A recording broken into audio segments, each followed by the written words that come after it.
함께 은혜를 나눌 말씀 보겠습니다. 창세기 14장 17절에서 24절 말씀까지입니다. 봉독해 올리겠습니다.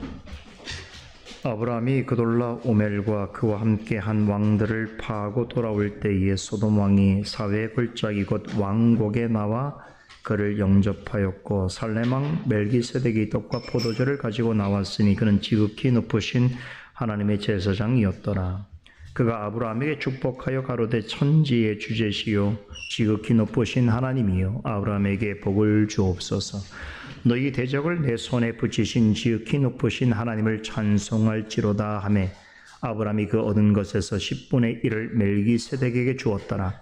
소돔 왕이 아브라함에게 이르되 사람은 내게 보내고 물품은 내가 취하라. 아브라함이 소돔 왕에게 이르되 천지의 주제시여 지극히 높으신 하나님 여호와께 내가 손을 들어 맹세하노니 내 말이 내가 아브라함으로 치북해 하였다 할까 하여 내게 속한 것은 물론 한 실이라도 신들매라도 내가 취하지 아니하리라. 오직 소년들의 먹은 것과 나와 동행한 아넬과 에스월과 마므레의 분깃을 제할지니 그들이 그 분깃을 취할 것이니라.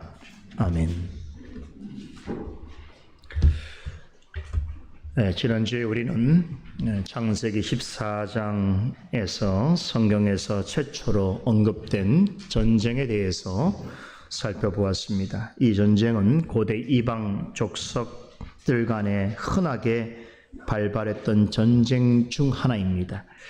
그 이전이나 이후나 오늘날에 이르기까지 인류 역사 속에 전쟁이 끊임없이 지속적으로 일어난 점을 감안해 볼 때에 그리 특별할 것도 없는 전쟁이라고 할 수 있겠습니다만 모세는 이 전쟁을 자세히 기록하고 있습니다. 그 이유는 이 전쟁이 하나님께서 약속의 땅으로 이끄시기 위해서 택하고 부르신 아브람과 깊이 관련되어 있기 때문입니다. 모세의 관심은 우리에게 이 전쟁에 관한 모든 것을 상세하게 설명해 주는 것이 아닙니다.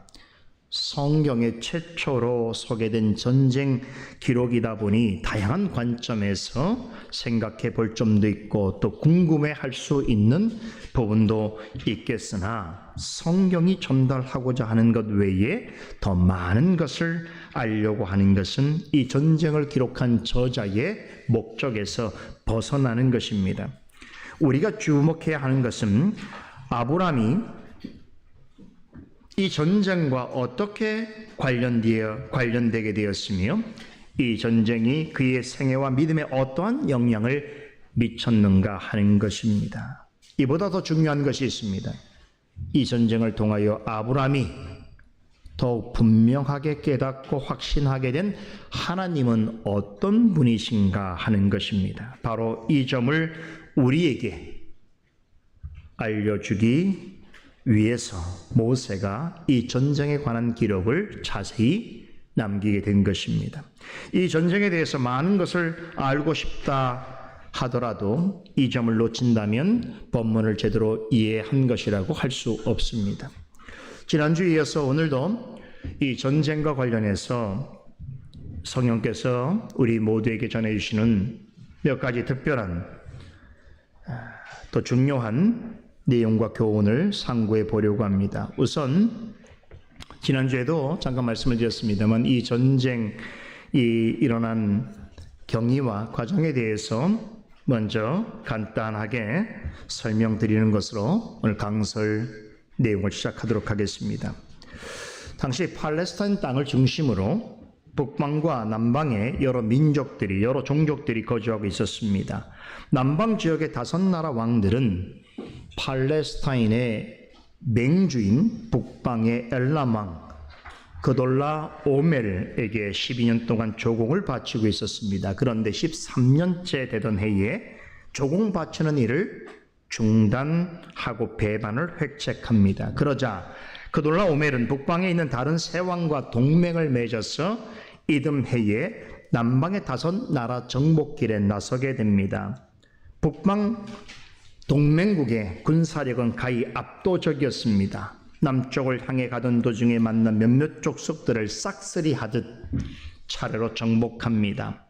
남방의 5나라 연합군은 그돌라 오멜의 동맹군과 맞서기 위해서 시딘 골짜기의 배수의 진을 치고 기다리고 있었습니다. 하지만 전세는 이미 기울어져 있었습니다.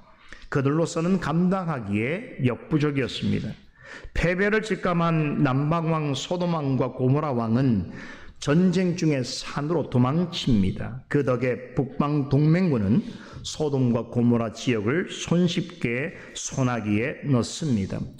소돔과 고모라를 장악한 북방 동맹군은 닥치는 대로 모든 재물과 양식을 약탈하였고 그곳에 거주하는 사람들을 포로로 잡아갔습니다. 그때 아브람의 조카 롯도 그들과 함께 포로로 끌려갑니다.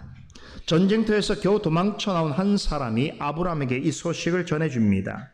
아브람은 곧바로 자신에게 속한 318명의 사병을 이끌고 자기 나라로 돌아가는 승리에 도취된 동맹군을 추격합니다. 318명이라는 숫자는 한 사람 족장에게는 충분하였어도 정복군의 규모에 비하면 너무나 미미했습니다. 아브람은 정면 승부를 피하고 기습 공격을 감행합니다. 사병들을 나누어 매복해 후에 깊은 밤중에 사방에서 공격을 시도합니다. 대단히 효과적인 전략이었습니다. 마침내 대승을 거두고 잡혀간 롯뿐만 아니라 그와 함께 끌려갔던 소돔 사람들을 구해냅니다. 그리고 노략당한 그들의 모든 재물도 다 되찾습니다. 이렇게 전쟁에 승리하고 돌아오는 길에 두 왕이 아브람을 맞이합니다. 소돔 왕 베라와 살렘 왕 멜기세덱이 그들입니다. 멜기세덱이 아브람에게 먼저 다가갔습니다. 그는 왕인 동시에 제사장직을 겸하고 있는 유일무이한 사람이었습니다. 어디에서도 찾아보기 어려운 매우 독특하고 신비로운 인물입니다. 오히려 그에 관해서는 신약성경 히브리서에 잘 나타나 있습니다. 히브리서 7장 1절로 3절은 그에 대해서 이렇게 설명합니다. 개역 개정 내용입니다. 이 멜기세덱은 살렘 왕이여 지극히 높으신 하나님의 제사장이라 여러 왕을 쳐서 죽이고 돌아오는 아브람을 만나 복을 빈 자라. 아브람이 모든 것의 10분의 1을 그에게 나누어 주니라. 그 이름을 해석하면 먼저는 의의 왕이요 그 다음은 살렘 왕이니 곧 평강의 왕이요 아버지도 없고 어머니도 없고 족보도 없고 시작한 날도 없고 생명의 끝도 없어 하나님의 아들과 닮아서 항상 제사장으로 있느니라. 히브리서 기자는 멜기세덱을 의의 왕이요 평강의 왕이며 아버지도 어머니도 없고 족보도 없으며 그 시작과 끝도 없고 하나님의 아들과 닮은 영원한 제사장이라고 묘사하고 있습니다. 지난주 강설에서도 말씀을 드렸습니다만 성경에서 왕이면서 동시에 제사장인 이는 오직 멜기세덱과 예수 그리스도밖에 없습니다. 의의 왕이면서 동시에 평강의 왕으로 불린 분도 멜기세덱과 예수 그리스도 외에는 없습니다. 여기서 우리는 이 멜기세덱이라는 인물의 특별한 점을 생각하게 됩니다. 성경의 단 한 번의 출현으로 예수 그리스도를 이렇게 강력하게 비추고 시사해 준 사람은 멜기세덱 외에는 없습니다.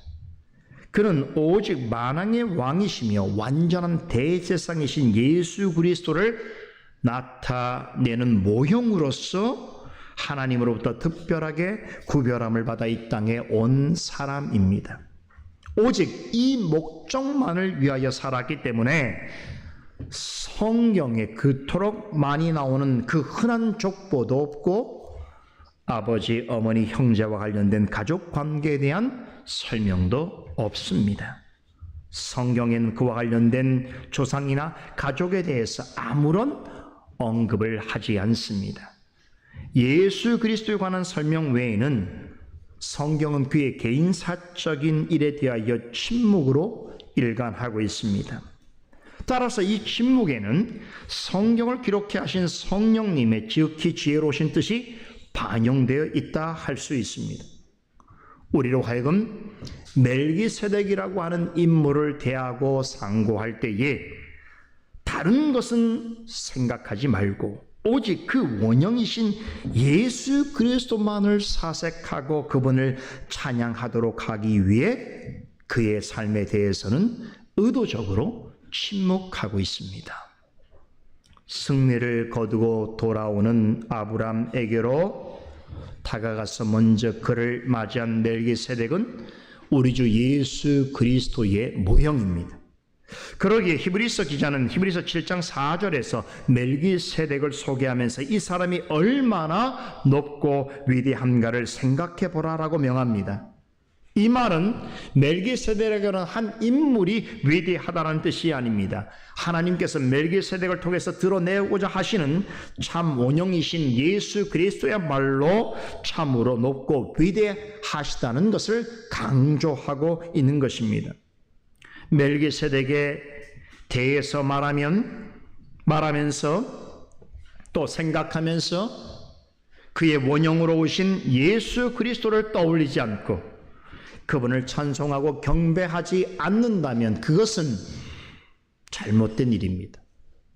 멜기세덱은 처음부터 끝까지 철저하게 우리의 영원한 왕이시며 영원한 대제사장이신 예수 그리스도를 나타낼 목적으로 이 땅에 특별히 보냄을 받은 사람입니다.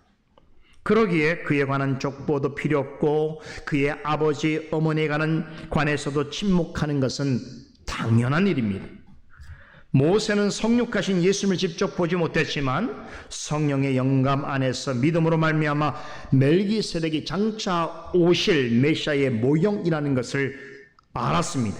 그런 까닭에 모세는 본문 18절에서 살렘왕 멜기세덱을 지극히 높으신 하나님의 제사장으로 소개합니다. 18절 다시 봅니다. 살렘왕 멜기세덱이 떡과 포도주를 가지고 나왔으니 그는 지극히 높으신 하나님의 제사장이었더라.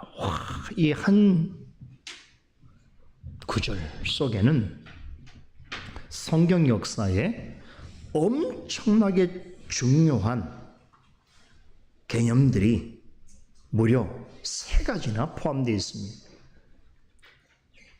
바로 이 말씀에는 성경에 최초로 언급되는 3가지를 보게 됩니다. 첫째는 최초로 제사장이라는 단어가 나옵니다.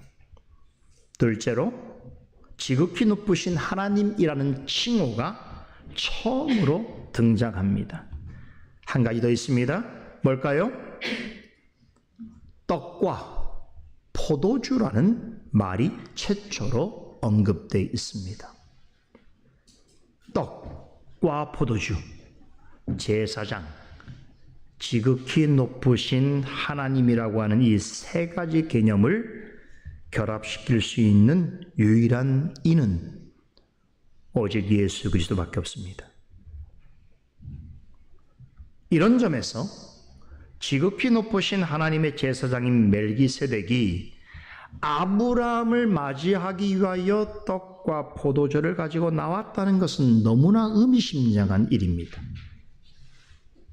여러분, 멜기세덱이 그 많은 음식들 중에서 왜 하필 아브라함을 위해서 그에게 줄 음식으로 떡과 포도주를 가지고 나왔을까요?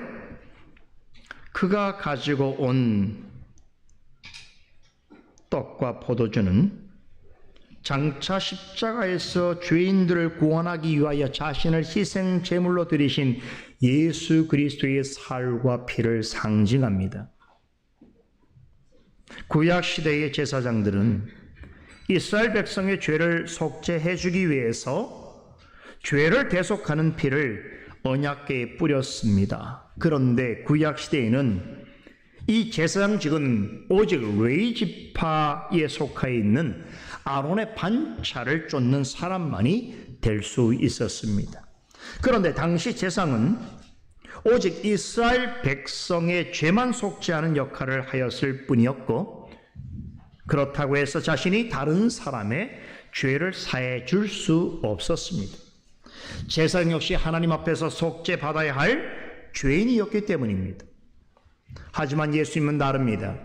멜기세덱을 통해 보여주신 예수님은 만인의 죄를 대속하는 대제사장으로서 하나님이 택하신 모든 자에게 영원한 구원을 베풀어 주시기 위해 십자가에 자신을 희생 제물로 드리셨을 뿐만 아니라 단 한 번의 드리심으로 모든 죄인을 향하여 하나님께서 요구하시는 의를 완전히 이루셨습니다. 매일 죄인들을 위해서 짐승의 피를 흘려 했던 구약의 제사장들과는 달리 예수님께서는 십자가에 이루신 예수님의 제사는 단번에 죽으심으로 모든 것을 완벽하게 성취하셨습니다. 그러므로 십자가 사건 이후에는 죄 사함을 얻기 위해 더 이상 피를 흘려야 하는 제사를 드릴 일이 없게 되었습니다. 이 완전한 속죄를 이루시기 위해 예수님은 아론의 반차가 아니라 레위 지파에 속한 자가 아니라 신비롭고 독특한, 그러나 오직 그리스도만을 나타낼 목적으로 이 세상에 나타난 멜기세덱이라는 사람의 반차를 쫓아서 대제사장이 되셨습니다. 그로써 레위 지파에 속한 제사장과는 비교할 수 없이 높고 위대하신 대제사장이신 것을 나타내셨습니다. 모세는 이 사실을 알고서 멜기세덱을 지극히 높으신 하나님의 제사장이라고 밝힙니다. 그러면서 그가 아브라함을 위하여 떡과 포도주를 가지고 나왔다고 합니다. 이 모습은 아브라함과 같이 하나님의 택하심과 부르심을 받은 모든 하나님의 백성을 위해서 그리스도께서 십자가에 죽으시고 부활하신 사건을 예표합니다. 아브라함에게조차 멜기세덱이 가져온 떡과 포도주가 주어졌다는 것은 죄와 비참 가운데 있는 자들을 구원할 이는 십자가에 죽으시고 부활하신 완전한 대제사장이신 예수 그리스도밖에 없다는 사실을 강력하게 시사해 주고 있습니다.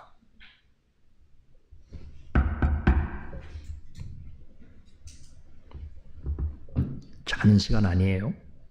피곤을 푸는 시간 아닙니다. 영혼의 양식을 취하는 시간이에요. 갈급함으로 들으세요.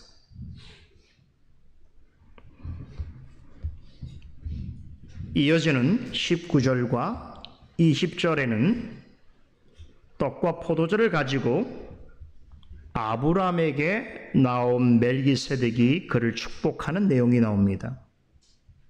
천지의 주제시요 지극히 높으신 하나님이요 아브라함에게 복을 주옵소서. 너희 대적을 내 손에 붙이신 지극히 높으신 하나님을 찬송할지로다 라고 합니다. 이 말씀에도 우리가 반드시 기억해야 될 아주 중요한 최소한 세 가지 교훈이 있습니다. 첫째는 아브라함이 믿고 따라야 할 하나님은 천지의 주제이시며 지극히 높으신 하나님이시라는 것입니다. 여기서 천지의 주제란 천지를 창조하시고 만물을 주관하시는 절대 주권자이시다라는 뜻입니다. 당시나 지금이나 세상에는 신들을 부르는 많은 이름들이 있습니다. 많은 신들을 믿는 사람들 역시 많습니다. 하지만 하나님 같은 신은 없습니다. 절대적인 주권과 능력으로 천지를 창조하시고 만물을 주관하시는 신은 오직 유일하신 하나님 뿐이십니다.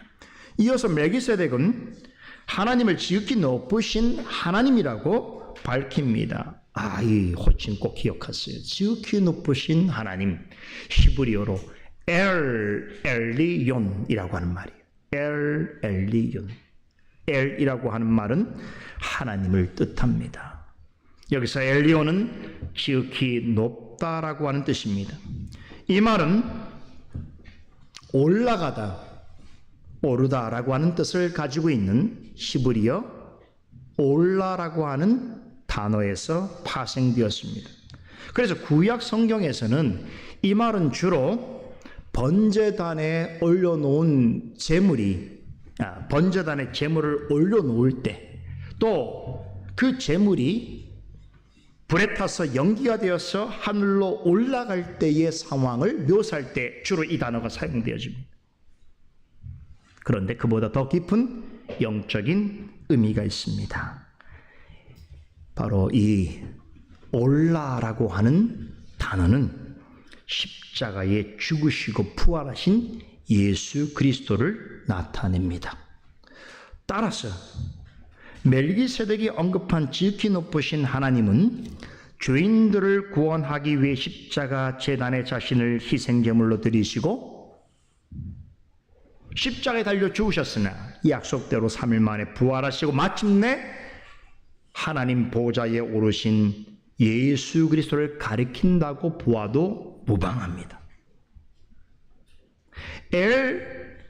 엘리온이라고 하는 말과 관련해서 한 가지만 더 말씀드리면, 이 말의 원형이 되는 오르다라고 하는 히브리어 올라는 당시 왕들에게 적용되는 단어였습니다. 왜 그랬을까요? 당시로는 왕은 가장 높은 위치에 있는 사람이었기 때문입니다. 그런 점에서 다시 한번 창세기 14장 전쟁에서 주목해 보아야 할 점이 있습니다. 성경의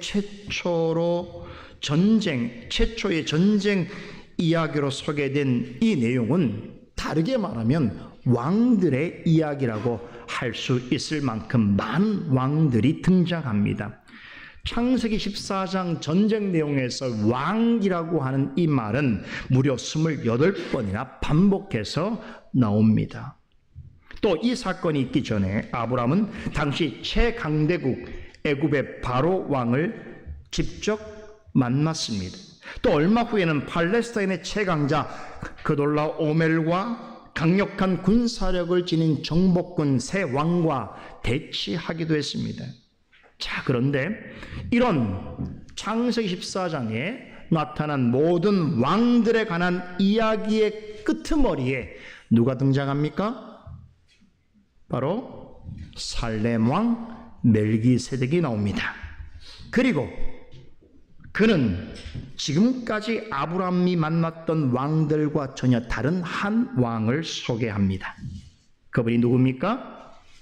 바로 지극히 높으신 하나님입니다. 그분은 영원한 만왕의 왕이신 그리스도이십니다. 그리스도는 세상에 이름난 그 어떤 왕이나 통치자와는 비교할 수 없이 지극히 높고 위대하신 영원 무궁하신 왕이십니다. 멜기세덱은 아브라함을 갈대아 우르에서 불러내셨고 팔레스타인의 여러 왕들이 있으며 앞으로 그를 인도하실 하나님은 애굽의 바로보다 북방왕 그돌라 오멜보다 또 세상의 어떤 통치자들보다 지극히 높고 위대하신 하나님이라는 사실을 가르치고 있습니다. 이 점을 강조하기 위해서 모세는 의도적으로 14장에서 많은 왕들을 언급합니다.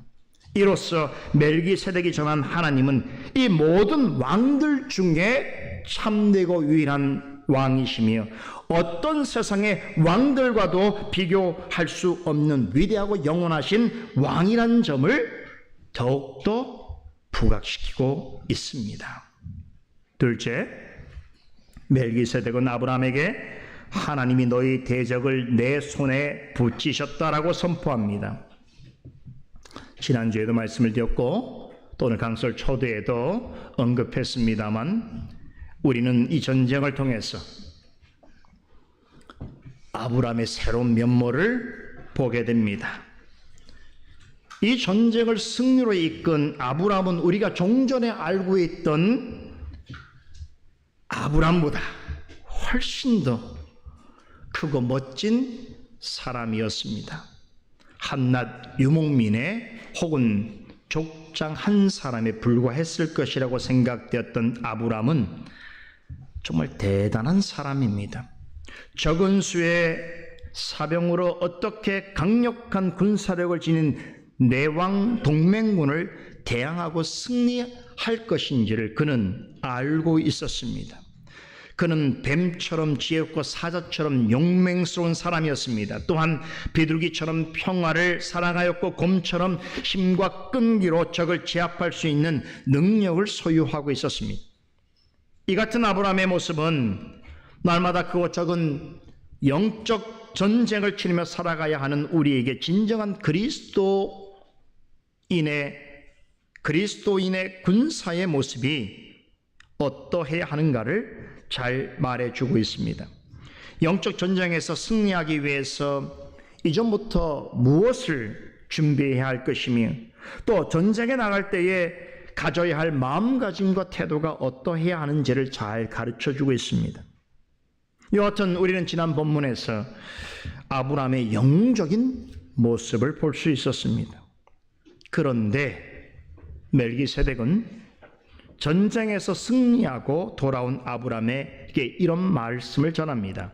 아브라함아, 이 전쟁에서 승리하게 된 것은 당신 때문이 아니라 하나님께서 대적들을 당신의 손에 붙이셨기 때문이라는 것을 알아야 한다라는 말을 전합니다.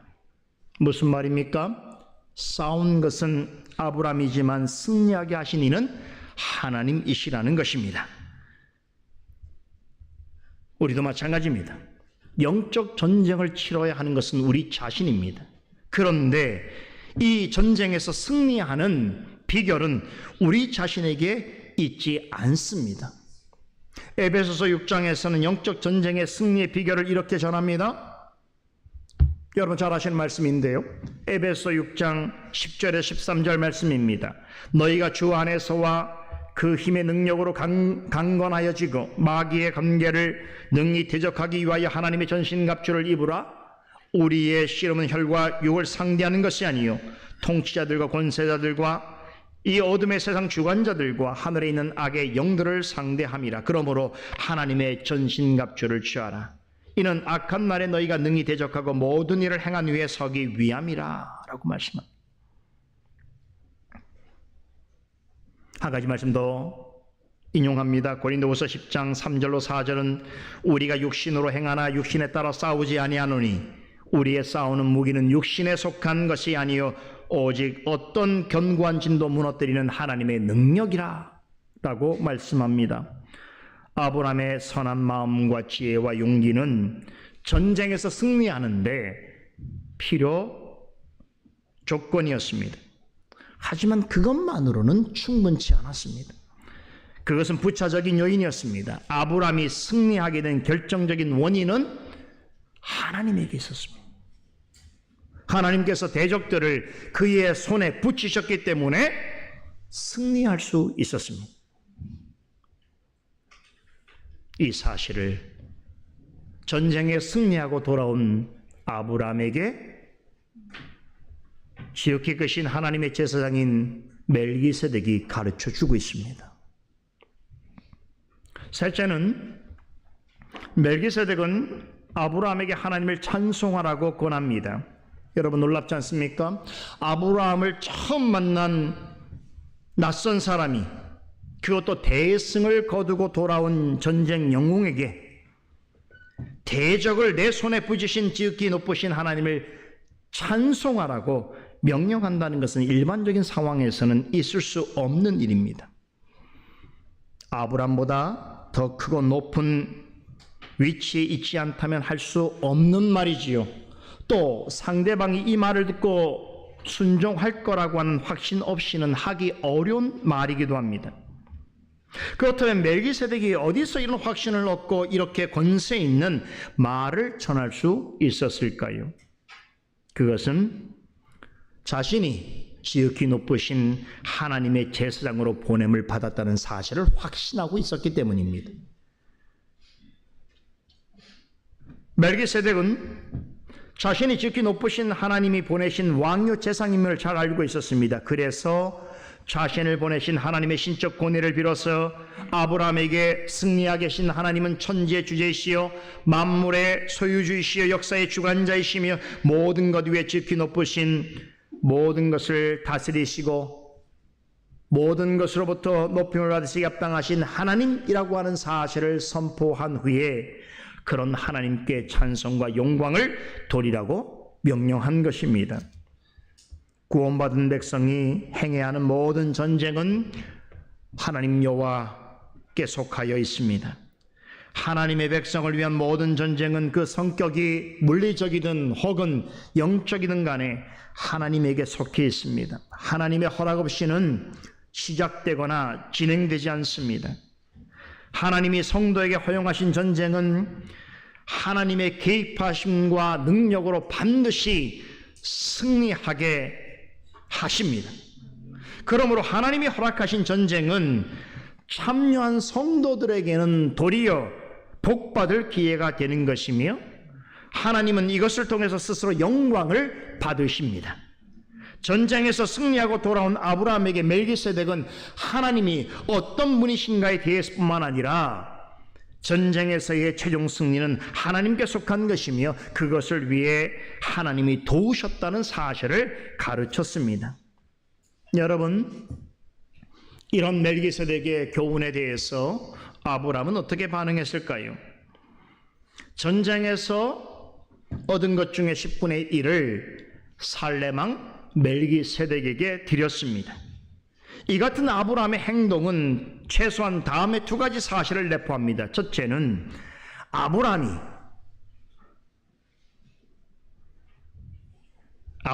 멜기세덱이 지극히 높으신 하나님의 제사장이라는 것을 인정하고 있었다는 것이고, 둘째는 자신이 거둔 승리의 원천은 하나님이셨다는 사실을 믿었다는 것입니다.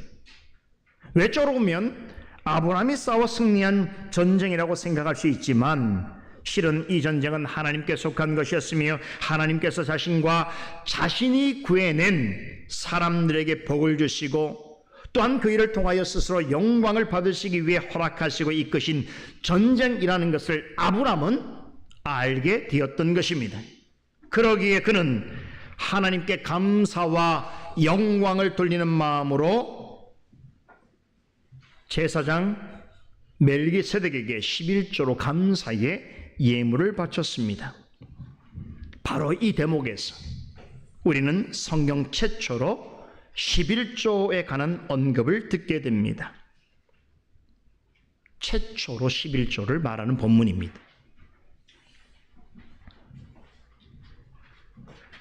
그런데 여기서 말하는 11조는 우리가 종래에 알고 있는 11조와는 좀 다릅니다. 즉 이스라엘 백성이 제사장과 성전에서 봉사하는 자들을 위해서 자신의 재산이나 소득 중에 10분의 1을 바치는 11조가 아닙니다. 아브라함이 자신을 위해 떡과 포도주를 가지고 나와 영접해준 멜기세덱이 지극히 높으신 하나님의 제사장이라는 것을 인정하는 동시에 이 큰 전쟁에서 승리하도록 도우신 하나님께 감사를 드리는 마음으로 바친 11조입니다. 한 가지 흥미로운 점이 있습니다. 모세 율법으로 성문화되기 오래전부터 이미 11조가 시행되고 있었다는 사실입니다. 덧붙여서 우리가 주목할 점은 11조는 멜기세덱이 요구해서 드린 것이 아니라 아브라함이 자발적으로 바쳤다는 사실입니다. 그럼 아브라함은 어떻게 전리품의 10분의 1을 살레망 멜기세덱에게 바치게 되었는가? 낮은 자가 권세 있는 자에게 자신의 소유의 10분의 1을 바치는 것은 아브라함 이전 시대부터 있어온 오래된 고대의 관행입니다. 이것은 셈종 말고도 다른 이방 문화권 속에서도 널리 시행되고 있던 제도입니다. 11조는 성경에만 있는 게 아닙니다. 고대 기록을 보게 되면 이미 이전부터 왕에게 혹은 권세자에게 10분의 1을 바치는 그런 제도와 관행이 성행했습니다. 이렇게 보편적으로 사람들이 받아들였던 관행을 나중에 모세 율법을 통해서 하나님께서 이스라엘 백성이라면 제사장과 성전에서 봉사하는 자들을 위해서 소득의 10분의 1을 바쳐야 하는 일종의 종교세 형태로 제도화하셨습니다. 그런데 사사기와 왕정 시대를 거치면서 하나님께서 이스라엘 위해서 율법으로 제정해 주셨던 11조의 근본 정신이 부패하기 시작했습니다. 형식적으로 11조를 바치기만 하면 하나님께 모든 일을 다 행한 것처럼 생각하는 사람들이 생겨났습니다. 또 11조를 더 많은 물질과 복을 얻는 수단으로 이해하는 자들이 많아졌습니다. 신약 시대에도 11조는 계속되었습니다. 복음서에 11조가 처음 언급됩니다. 그런데 여러분, 복음서에 처음 언급되는 11조 주인공이 누군지 아십니까? 누구의 11조인 줄 아세요? 바리새인의 11조입니다. 신약 성경에 처음 언급되어지는 11조는 바리새인이 바친 11조입니다. 그들은 율법에 따라서 철저하게 11조를 드렸습니다. 소득의 11조는 물론이고 심지어 밭에다 심는 박하, 운양 그런 채소들에게까지 11조를 구별하여 바쳤습니다. 하지만 예수님께서는 그들의 행위를 강하게 책망하셨습니다. 11조를 하면서 오히려 하나님의 공의와 사랑은 버렸다고 하셨습니다. 11조는 바리새인처럼 하면 안 됩니다. 무슨 얘기입니까?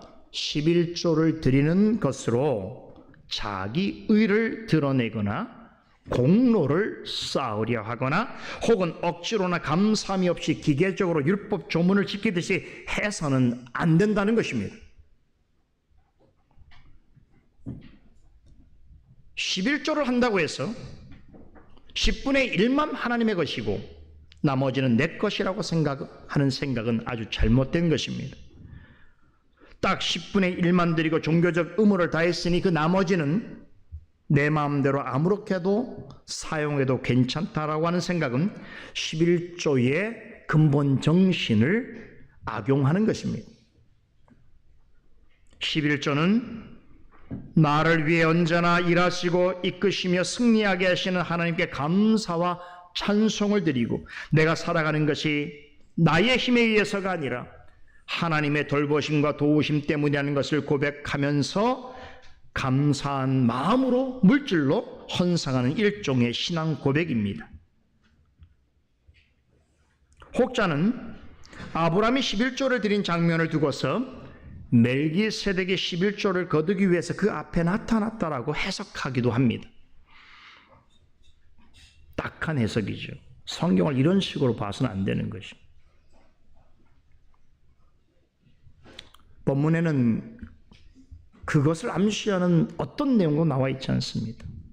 멜기세덱이 아브라함에게 11조를 받는 것이 당연해서 그 앞에 나타났다고 성경은 말하지 않습니다.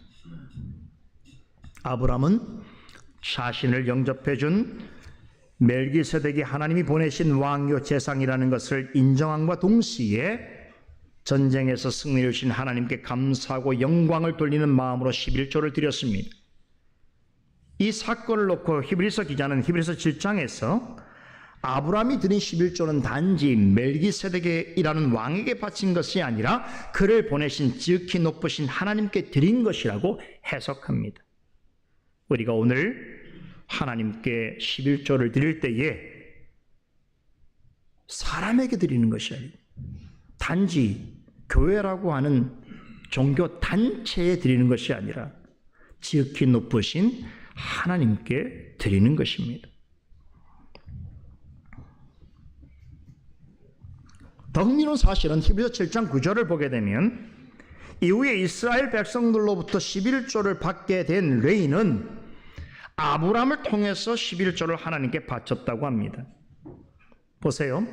아브라함은 멜기세덱에게 11조를 드렸고 레위는 아브라함을 통해서 하나님께 드렸다는 것입니다. 무엇을 말하는 것입니까? 이는 그리스도 안에서 구원받은 성도라면 아브라함과 레위처럼 하나님께 11조를 드리는 것이 마땅하다는 뜻입니다.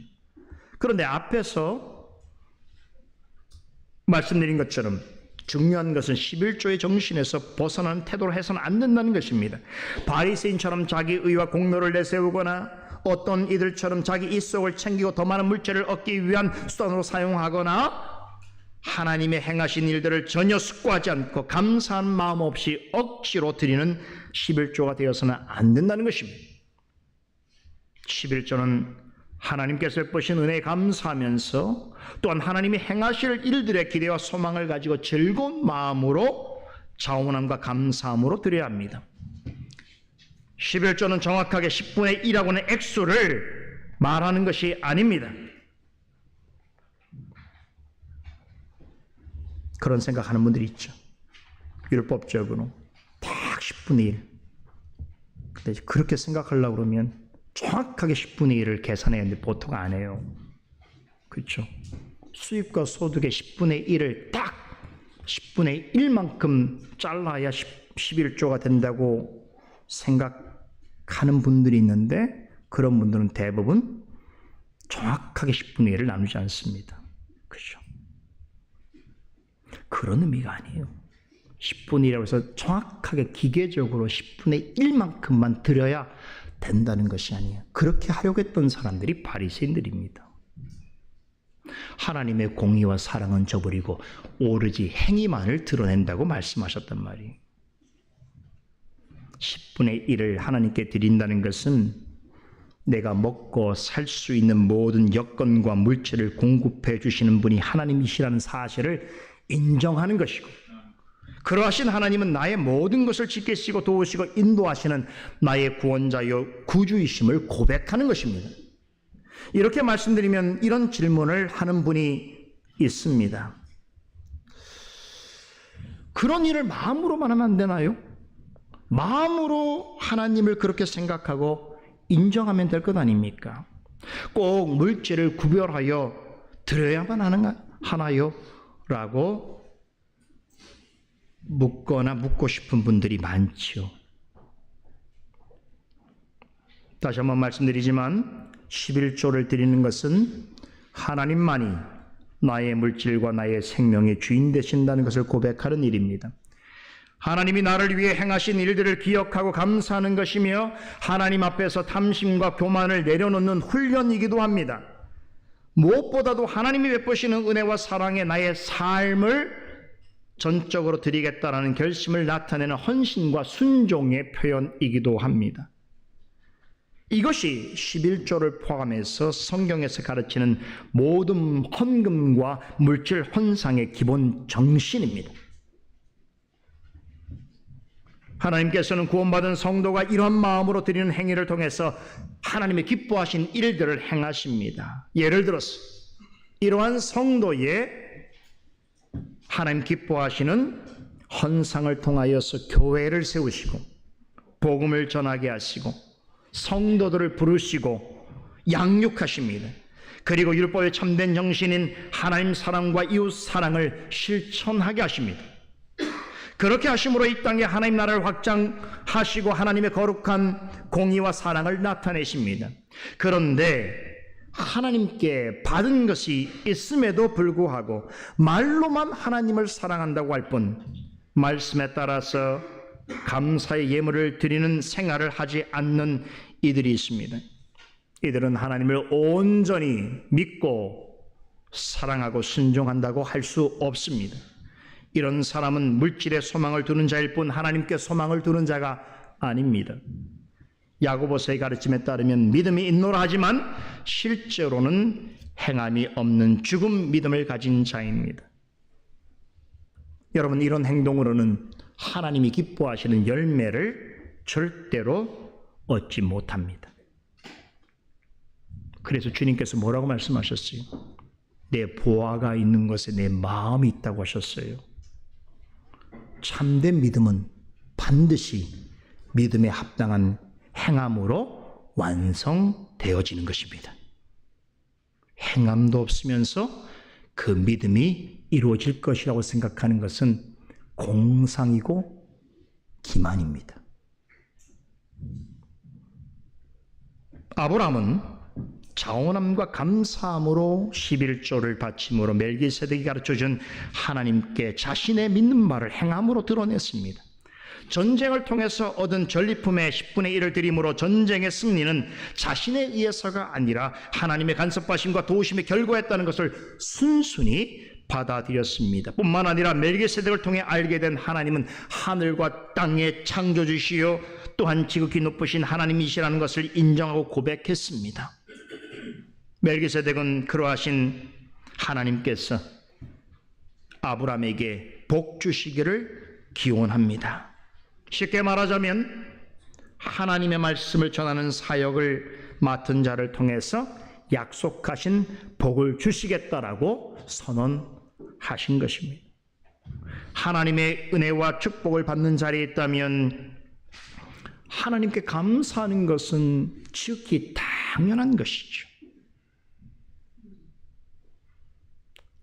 사람에게도 고마운 일을 겪게 되면 감사하는 것이 인간의 인지상정이거늘 지금까지 우리의 모든 삶을 지키시고 인도하시고 우리를 구원의 완성으로 이끌어 가시는 하나님께 감사한 마음을 갖지 않고 감사를 표현하지 않는다는 것은 신앙인이 아닙니다. 하나님을 온전히 믿는 자라고 말할 수 없습니다. 그래서 그 사람의 믿음은 결국 뭘 통해서 알 수 있는가? 행함을 통해서 알게 되는 것입니다. 그 사람의 믿음의 정도는 무엇을 통해서 알 수 있는가? 그 사람을 통해 나타나는 열매를 통해서 확인되어지는 것입니다.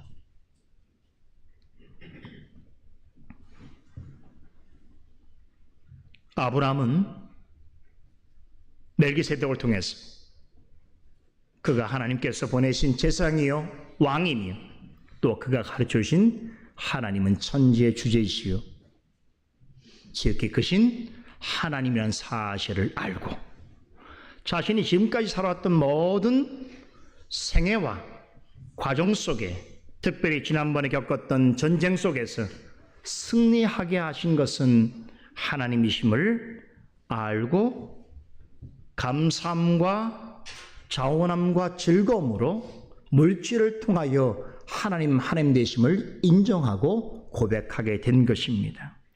그런 아브라함을 향하여 멜기세덱은 하나님의 축복이 임하기를 기원합니다.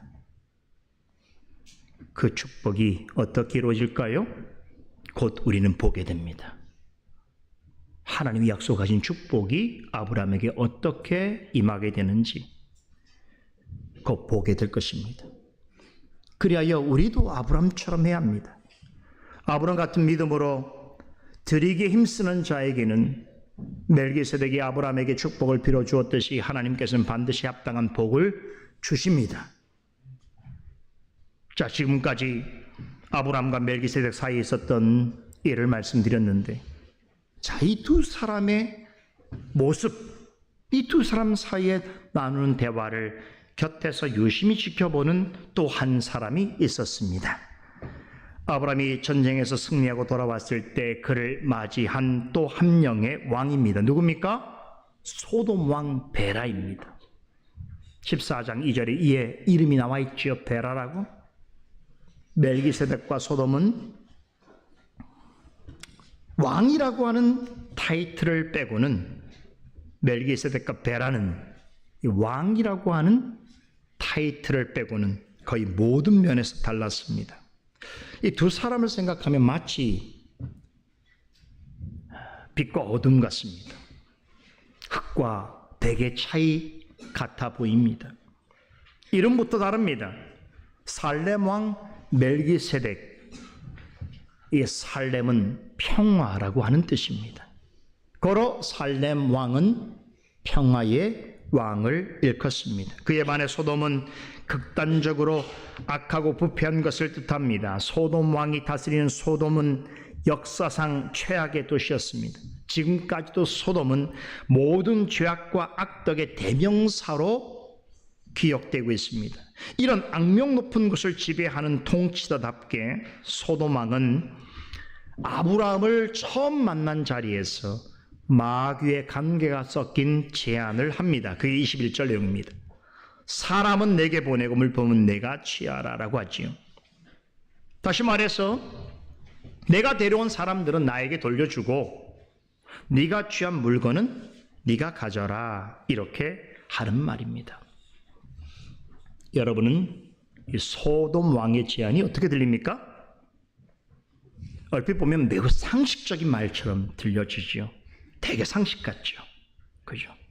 어차피 네가 데려온 그 사람들은 나의 사람들이 나에게 돌려주고 네가 취한 그 대신에 네가 취한 전리품들은 네가 갖는다고 그러면 우리 서로가 윈윈하는 거 아니겠느냐라고 하는 말처럼 들리지요.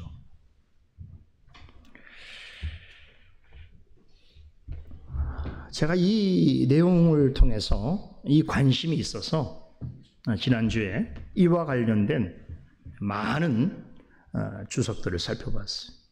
놀랍게도 여러 성경 주석가들이 지금 이 소돔 왕의 제안을 매우 긍정적으로 설명하고 있다는 사실 매우 놀랐습니다. 지금 제가 드린 말씀처럼 이해를 하고 있더라고요.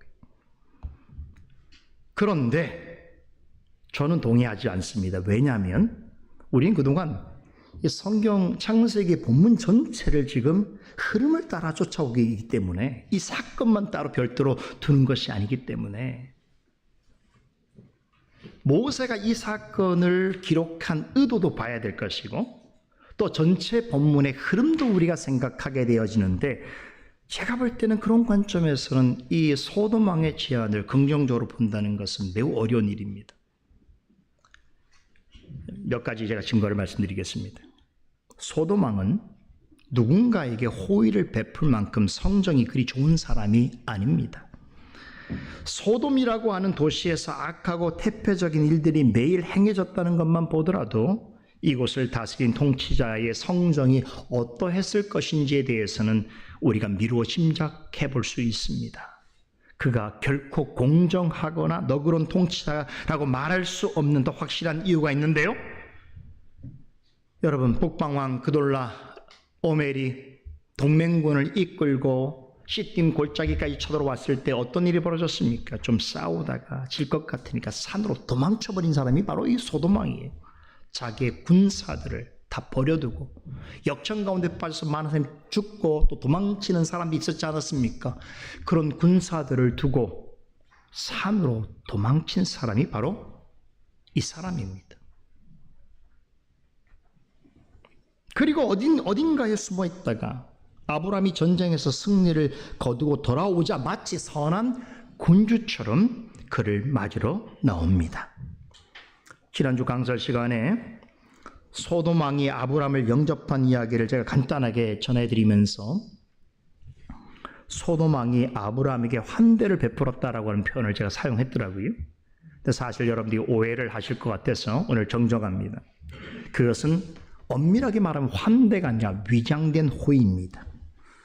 오늘 본문에는 소돔 왕이 아브라함을 극진히 대접했다라고 하는 근거를 찾아볼 수 없습니다. 17절을 보면 아브라함이 내 왕을 격파하고 돌아왔을 때 소돔 왕이 사회 골짜기, 곧 왕의 골짜기라고 부르는 곳으로 나와서 맞이했습니다. 그런데 아브라함을 위하여 어떤 좋은 것도 그는 준비하지 않습니다.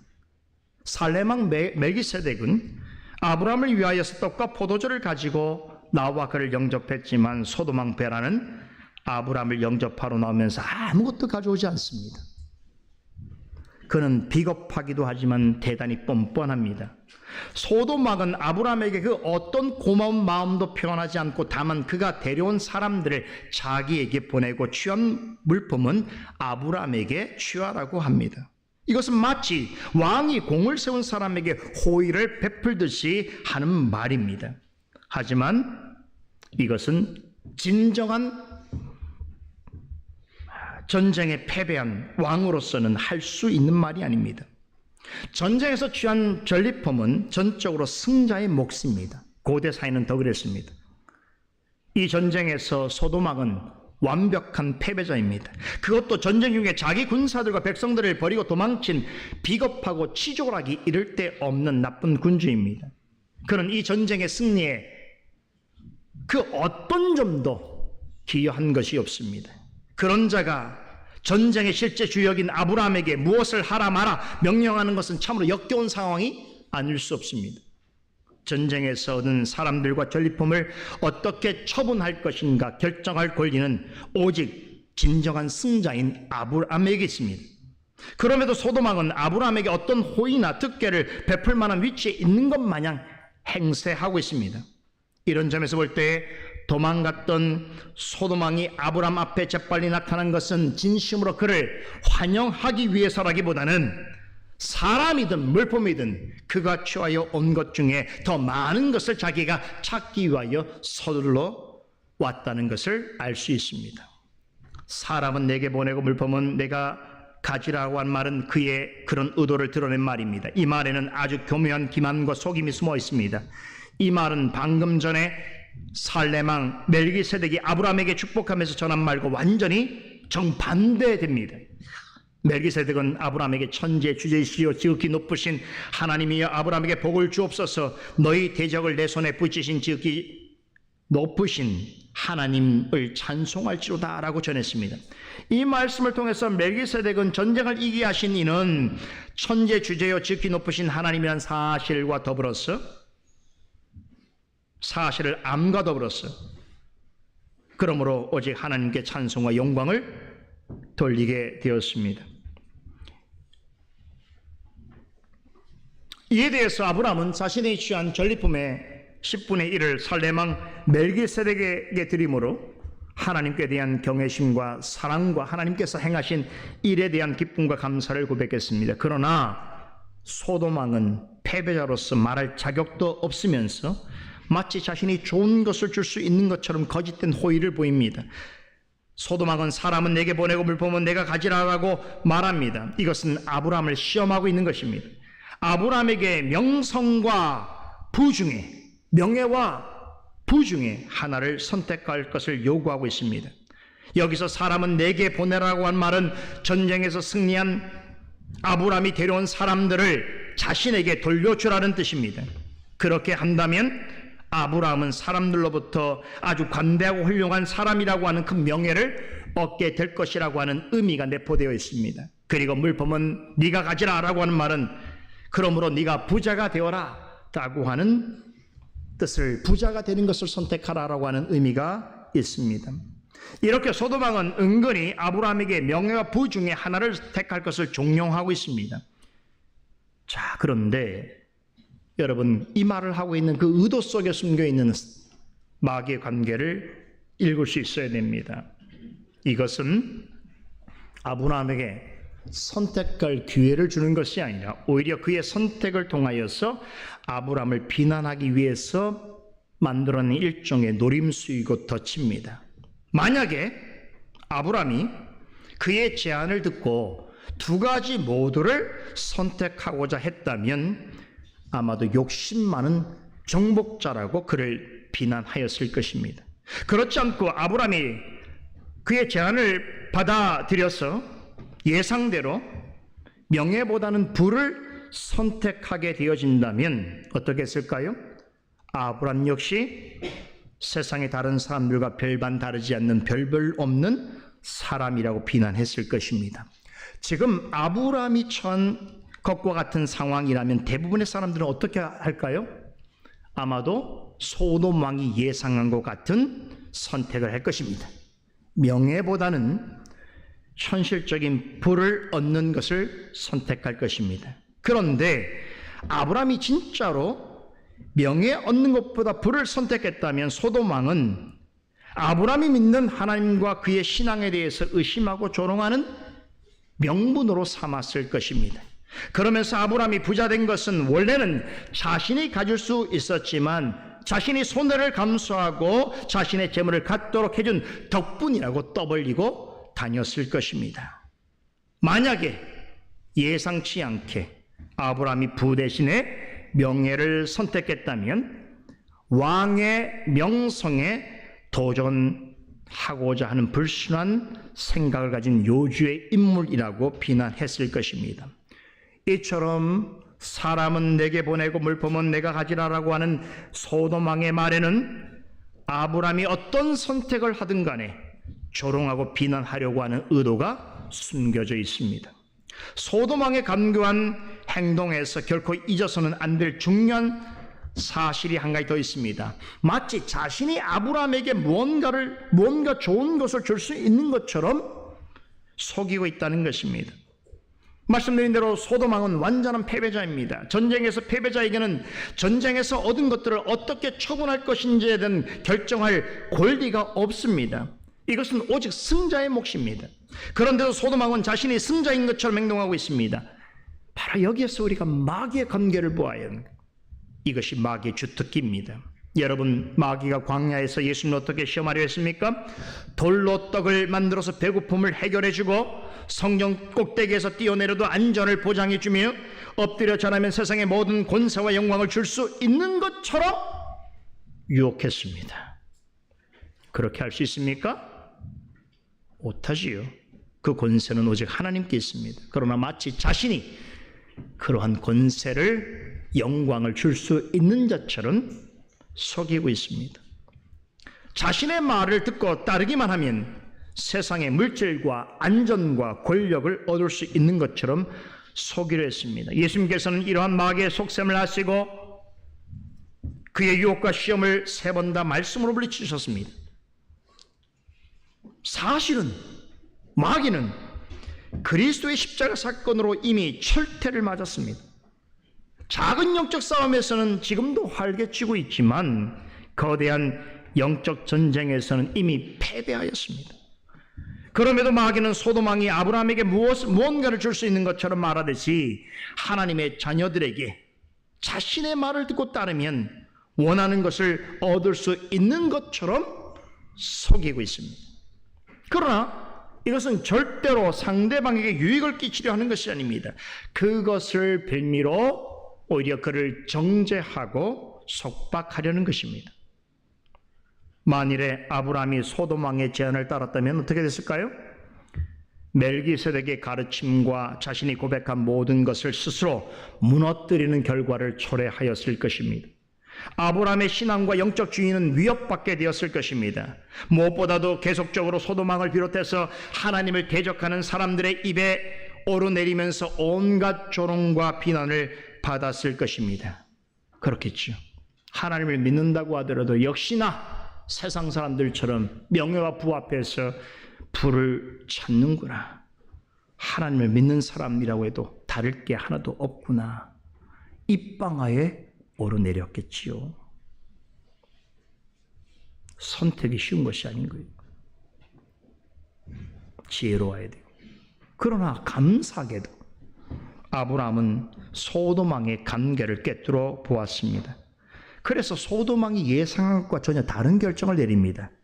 소돔 왕에게 이같이 선포한 후에 서둘러 그의 곁을 떠납니다. 22절 23절 말씀입니다. 천재주제이시여 지극히 높으신 하나님 여호와께 내가 손을 들어 맹세하노니 내 말이 내가 아브라함으로 치부하게 하였다 할까 하여 내게 속한 것은 실 한 오락이나 들매끈 한 가닥도 내가 가지지 아니하리라 라고 선포합니다.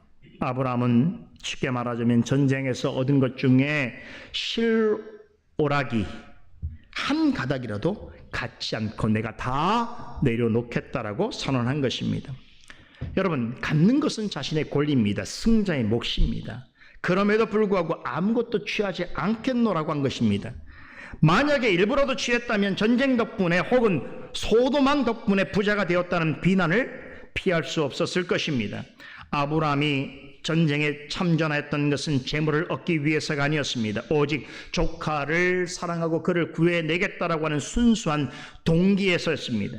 그럼에도 만약에 소돔 왕의 말을 듣고 전리품을 취했다면 하나님 앞에서 갔던 순수한 동기가 희석될 뿐만 아니라 하나님을 믿는 자도 믿지 않는 자와 별반 다르지 않다는 오해를 받게 될 것이며 끝내 하나님의 영광을 가리는 일이 되었을 것입니다.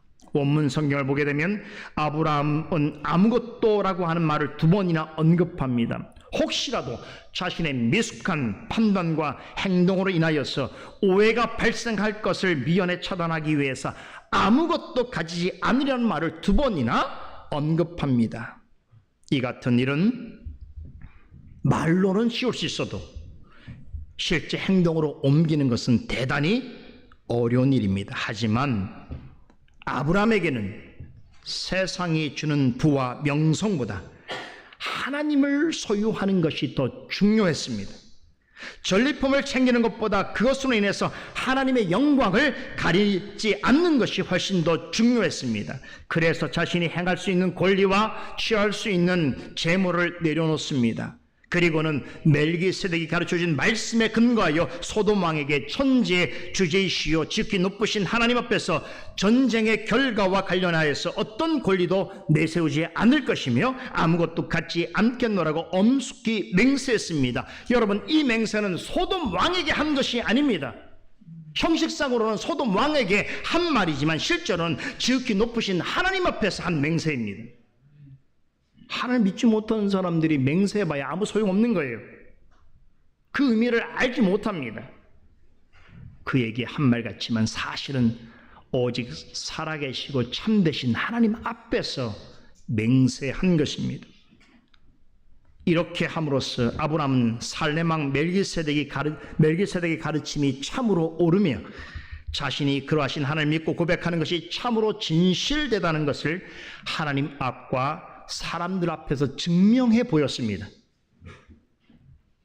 아브라함은 하나님의 영광과 자신의 믿음을 위해서 자신의 권리와 물질을 내려놓았습니다. 어떻게 그렇게 할 수 있었을까요? 창세기 12장에서 14장에 이르는 동안 아브라함은 위기를 축복으로 바꿔주시는 하나님의 역사를 몇 차례 경험했습니다.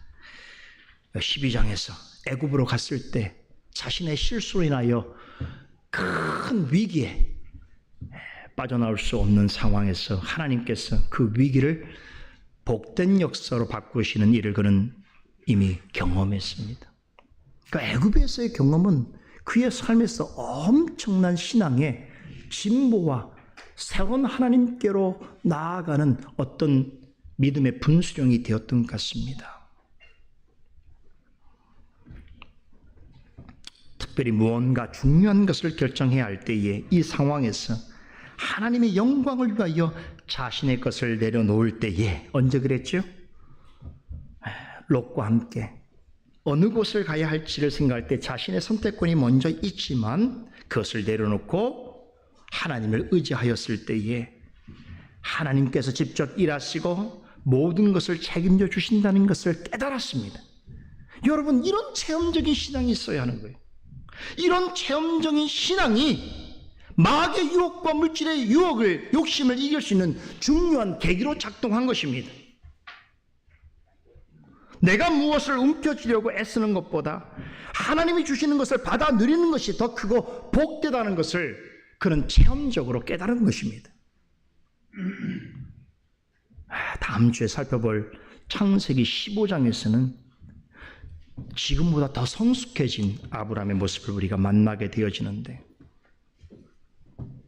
하나님의 영광을 위해서 전쟁에서 얻은 것 중에 아무것도 갖지 않기로 결심한 아브라함에게 하나님께서 어떤 축복을 내리시는지 기다려 봅시다. 이게 체험적인 신앙을 가진 사람만이 경험할 수 있는 일입니다. 아브라함은 자신을 영접한 2사람의 왕 중에 한 사람에게는 신앙 본능적으로 다가갔습니다. 멜기세덱이죠. 참 재밌지 않아요? 2왕이 자신을 영접하는데 한 왕에는 정말 마음을 다 열고 다가가서 그가 주는 포도주와 떡과 포도주를 먹고 마시고 그가 전해주는 말씀을 듣고 그 말씀에 의지하여 하나님을 찬양하고 복을 받았습니다. 그러나 또 한 사람의 왕에게는 본능적으로 기피했습니다. 다가가기를 경계했다는 것이. 그리고 그와의 말이 끝난 다음에 서둘러 자리를 뜨게 됩니다. 여러분, 아브라함의 이 대조적인 행위가 무엇을 의미하는지 이해하시겠습니까? 오늘 본문의 마지막 내용은 이 질문에 대한 답으로 맞출까 합니다. 아브라함이 그러면 각기를 포기한 그 전리품들은 다 어떻게 되었을까요? 우리의 관심이죠. 다 포기했다면 그 전리품은 도대체 어떻게 됐을까? 여러분들이 궁금해할 것 같아서 말씀드리는 거예요. 그럼 궁금해하시잖아요. 포기한다고 했으면 그럼 누가 가져야 할 텐데 그럼 누가 가졌단 말이에요? 이게 소돔왕에게 그럼 주어졌을까요? 아니면 뭐 알지 못한 다른 누구가 취하였을까요? 만약에 소돔왕이 가지게 됐다면 되게 불의한 일이 되겠죠. 또 아무 상관도 없는 어떤 사람이 취했다면 엄청 속상한 일이 되는 것입니다. 아브라함은 그렇게 아둔하거나 무책임한 사람이 아닙니다. 놀랍게도 자신이 갖지 않기로 맹세한 전리품들을 자신과 함께 전쟁에 참여한 사람들에게 다 나눠줍니다. 본문 24절에 언급된 아넬, 에스골, 마므레 사람들은 원래부터 아브라함이 가깝게 지내던 사람들이 아닙니다. 가나안 땅에 거주하면서 만난 이웃들입니다. 이들은 객이나 다를 바 없는 아브라함을 위해서 목숨 걸고 전쟁에 참가했습니다. 혹자는 이들을 용병이라고 말합니다. 용병이었어도 싸워야 할 대상이 아주 막강한 군사력을 지닌 그돌라 오멜의 동맹군이라는 것을 모르지 않았을 것입니다. 이 군대에 대항한다는 것은 곧 죽음을 의미하는 일일 수도 있습니다. 그럼에도 아브라함을 도와서 이 전쟁에 출정하였다는 것은 평소에 이들이 아브라함과 어떤 관계를 맺고 있었는가를 우리에게 암시적으로 말해주고 있습니다. 아브라함은 주변 이웃들로부터 큰 인정을 받고 있었을 것이며 선한 영향을 끼치는 자리에 있었던 것입니다. 로마서 12장 18절은 그리스도인은 할 수 있거든 모든 사람과 더불어 화목하라고 말씀합니다. 이 말씀대로 아브라함은 어느 곳에 머물든 간에 이웃들과 화목하기를 바라여 노력하였습니다. 가나안 몇 족속이 아브라함을 위해서 목숨 걸고 전쟁에 나설 수 있었던 것은 그 같은 노력의 결과입니다. 아브라함은 자신이 포기한 모든 전리품들을 자신을 위하여 헌신한 이웃들에게 나누어 주었습니다.